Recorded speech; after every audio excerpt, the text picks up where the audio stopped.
I'm very happy to be joined by Houston Dash star captain and goalie Jane Campbell, who's also a player for the U.S. Women's National Team. Jane, really appreciate the time. How are you feeling, and what are your thoughts heading into the first playoff match on Sunday? Super excited. I think obviously there's a huge buzz around the city now, which is awesome. It's obviously the first time ever that this club has made playoffs, or the Dash have made playoffs, and so it's about time. I think it's been so long, since we've never made it. So it just feels like every year we've been itching to get there, and now we've finally done it. So I think we're really proud of that, but we're a good team, and I think we can be so much better, and we haven't really peaked yet. And I hope that on Sunday and hopefully continuing on, we can show that we're getting better. Yeah, for sure. I think that's really important to step it up come playoff time. And, I really wanted to ask you, what do you think is special about this team that they've been able to go much farther and they've been able to reach the playoffs for the first time, even with, players coming in and out, with Rachel, leaving and stuff. This team's been consistently going out there, putting up good performances. What's been so special? I think this year we've been able to gel more so as a collective roster. You're always going to have times in the season where you dip, whether you're losing games or maybe you're winning but not playing well.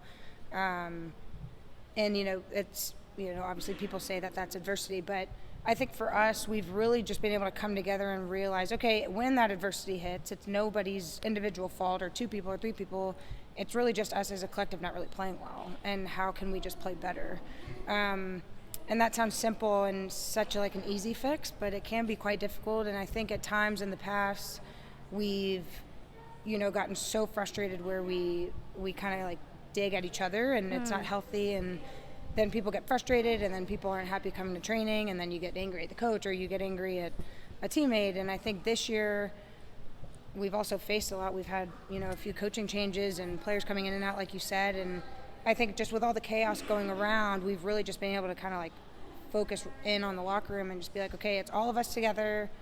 If we mess up, no problem. If we score, amazing. And let's just keep going together. But it's all about us collectively being on the same page. And I think this year we've actually done a really good job at that. Yeah, I think that's a great mindset, to be all on the same page. I think that's really important. It's showing. And, this playoff match has already broken the record for attendance for a Dash game. So I know you must be really looking forward to that environment. But what do you think is really important about the fans that can help this team on Sunday?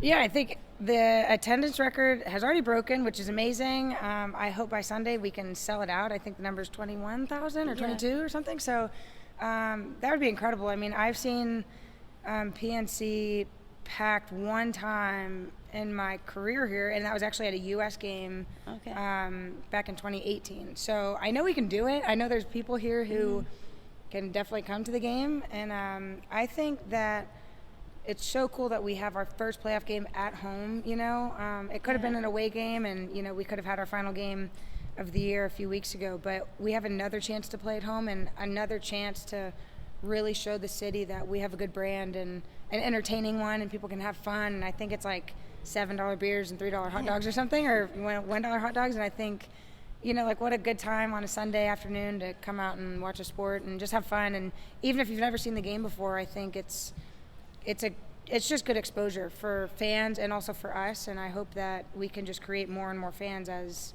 this game goes on and also the year.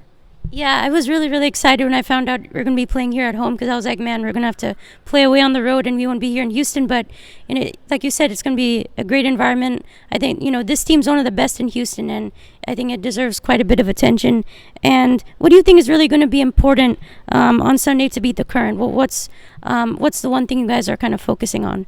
I think the Current, it's no secret, the second half of the season for sure, they've been on this tear. They've had a lot of momentum. They had a crazy unbeaten streak, and they're very talented, very explosive, and they have a lot of fun when they play. And I think for us, I think for me at least, we need to realize that we are so good when we play our style of soccer, and we don't really worry too much about the opponent. Each team in this league has something different about them. Everyone's unique in their own kind of way, and I think for us playing as a collective, all 11 players on the same page, we're really dominant. And even when it's like 8 or 9 players on the same page, we're still really dominant. And I think that's the cool thing about us is we don't really have a flashy style. It's kind of just like a gritty, blue-collar style. And for us, if we can do that and win the tackles and kind of win the dirty work, I think we'll win. And I have a ton of faith in us, and I know it'll be an entertaining game. They're an entertaining team, and so are we. And I'm really looking forward to it. Yeah, I think that's a great point. Somebody's got to do, the tough work, and you guys are, doing the work here and showing it on the field. And I interviewed Rachel Daly when she was here, and she said this about you, that you're a great leader, and she said that you lead by example, and you demand standards. Just want to hear your thoughts on what she said. Yeah, that's quite sweet of her. I'm very honored that she said that. And, I've been here my whole career, and Rach was obviously here her entire career, and then obviously has moved to Villa and is doing great. So, or I think she's doing great. Yeah. I'm quite honored and humbled she said that. And Wow. So sorry about that. Okay. I'm quite honored and humbled she said that. And, she's been such a flashy player here, and the city really embraced her when she first came, and the team's been built around her. So, without her, the club wouldn't be what it is today. So, I'm so thankful that I was able to share the locker room with her, and I was bummed to see her go, but I know deep down that she wanted to be at home, and I wish her all the best. Yeah, I think she's doing great over there. And how's the transition been for you as captain of this team, taking over and just, leading this team from the front? Oh, it's been great. I mean, we've got a few leaders in the locker room with Katie and Soph and Nichelle, and, being alongside them has been awesome, and it's a huge honor to lead the group and lead the locker room. And, I hope we can get the group together and lead them in a good direction, and I hope everyone follows. And I know we're not perfect, and, people will bark at us and tell us we're not doing great, but that's great. I mean, I think, everyone holds each other accountable in the locker room, and that's what we need. And so if it's us doing the work, great, or if it's me doing it, great. But I have a ton of faith in everyone in the locker room to help me lead and, to lead others, and it's just quite an honor. Yeah, I think that's great to see you. I think you guys have a really good culture going on here, and I really want to hear about. Can you tell us about how goalkeepers train for games? How do you guys practice for the match? I think a goalie is one of my favorite positions in soccer. So how do you prepare? I'm glad it's your favorite position. That you don't hear that often, so that's great. I think for me, my probably biggest weakness mentally is like not knowing I'm not prepared, or knowing I'm not prepared. So for me, I almost want to like over prepare in the coming weeks. And so if we know we're playing a game, and like right now we're playing the Current, I think for me, we always watch back the goals that they've scored against previous teams. And even though other teams play differently than us, goals are always conceded just by patterns during the game, and the patterns are always the same and just reoccurring. So for me, if I can try and find out different patterns of play that they do that reoccur, and I can kind of memorize them, then it kind of helps me understand how they play and like what I'll see come Sunday. So during the week, we kind of just focus on those different patterns, whether it's something as simple as like a cross from a wide flank, or maybe a through ball slipped in. And Cece Kaiser is one of their explosive players, and she was a teammate of mine here, and so I'm super excited to play against her again. But she's a flashy player and can create something crazy out of nothing. So for me, it's kind of like that's something a little bit harder to replicate. But I kind of just try and pick out the patterns I'll see on Sunday and hopefully replicate it in the week. Yeah, for sure, 100%. And you've been really great at stopping penalty kicks. I think you were huge in the Challenge Cup. I remember in that quarterfinal. How were you able to do that? What's the key in kind of stopping those kicks? Because it's a really instantaneous reaction. Yeah, just guess the right way, right? I mean, it was kind of like luck of the draw, and right place, right time. Yeah, that's awesome. I mean, I was so happy that we won that tournament. And you've been playing in Houston since 2017 for the Dash. What do you like most about being here in Houston? Wow, the city's really embraced me. I mean, I'm not from here, but it's really like a second home. And gosh, there's so many things I love about Houston. I love the weather. I love the food. The people have been incredible to me, and I'm so thankful for that. I'm honored to be with a club that has had a men's team for so long and been quite successful. And I know the women's team didn't start in the inaugural year of the NWSL, but I'm honored to have been here my entire career. I think that's a huge accomplishment. And I'm thankful that I'm here. There's so many players that have come and gone, and it's heartbreaking for me to see players come and go, but I'm very thankful to be here still, and that the city and the club have hung on to me. So I can't name one thing that I love about Houston, but I love the city. It's great. I love how diverse it is. I love that the beach is 45 minutes away, or you could go up north to the lake. You know, I love it. I love all of it. Yeah, that's awesome. I think some people aren't really big fans of the weather, but I'm glad to see that you like it here. And I think your first U.S. Women's National Team start was here in Houston, right? So I think that makes it even more special. Did you always want to be a soccer player growing up? Was that the dream for you?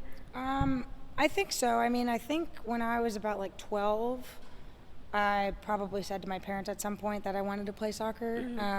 But to be quite honest, even when I was like in high school, I had no clue if there was a league around, and I think there was at some point, but I don't know which one it was, right? And so I had no idea. The only thing I knew was the U.S. team. I mean, I knew that there were World Cups and Olympics, and that was kind of it. When I was younger, the Atlanta Beat were around, which was at the previous league, and I could go to their stadium. It was literally right down the road. So I went to a few of their games, and I was like, oh, this is so cool, but then the league folded.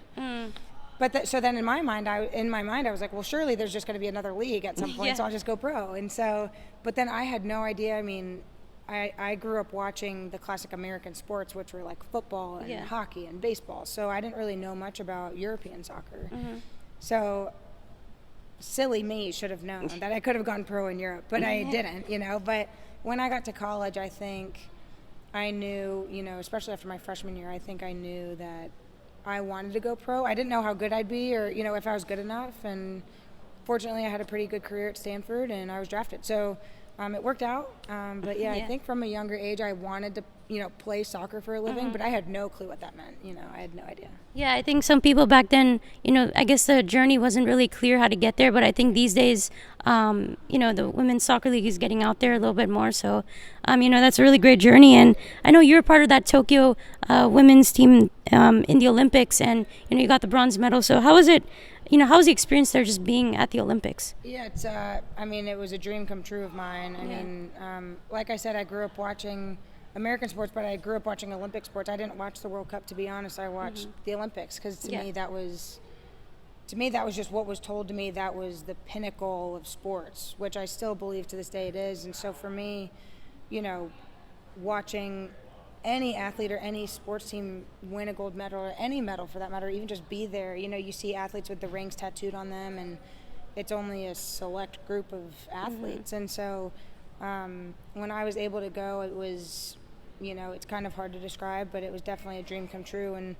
being there in such unique circumstances with COVID and the pandemic, we didn't really get to see much of Japan, but what we did see, like in the bus and on the plane rides and, touring the different stadiums, it was gorgeous. You saw farmland to, big city, skyscrapers, and the country was so clean, and the people were so nice to us who I encountered. And so it was an amazing experience. I was so thankful to be there, and it's quite an honor to wear the flag and win a medal. It was awesome. Yeah, I'm so happy for you that you got to experience all that. And what do you think's really special about the U.S. women's team? What do you think they do really, really well?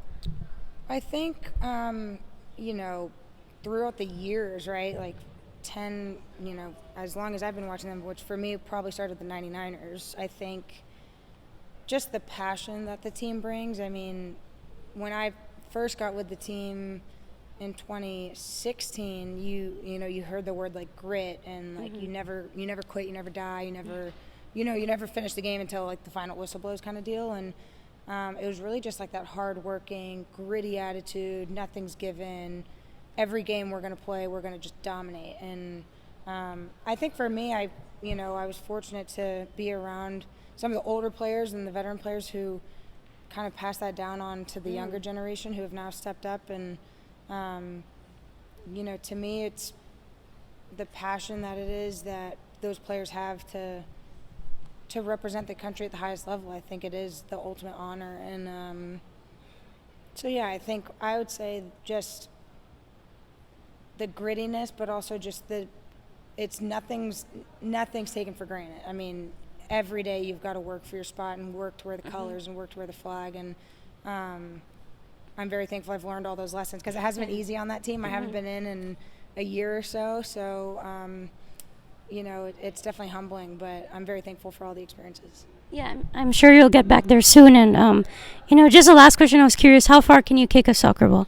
Oh, gosh, I don't know. Today the wind was blowing against me, so that kind of wasn't helpful and was not going far. But yesterday in the stadium, I hit one, I don't know, it felt really far. It probably wasn't that far at all. But I don't know. I mean, off a goal kick, on a good day, goal kick's minus 6 yards, and then midway's 60. So what does that do the math? 54 yards plus, I think, 10 yards, so 65 yards, give or take. But that doesn't seem that far when, NFL kickers can kick a football 80 yards, but I can try. I would say around 60 yards, hopefully, on a good day. Wow, that's actually pretty awesome. Jane, once again, really, really appreciate the time. Had a blast talking to you today, and thank you so much. Good luck on Sunday, and I'm sure you'll get the win. Thanks. Honored to be here, and thank you for interviewing me. I'm stoked. Oh, of course, and thank you. All right.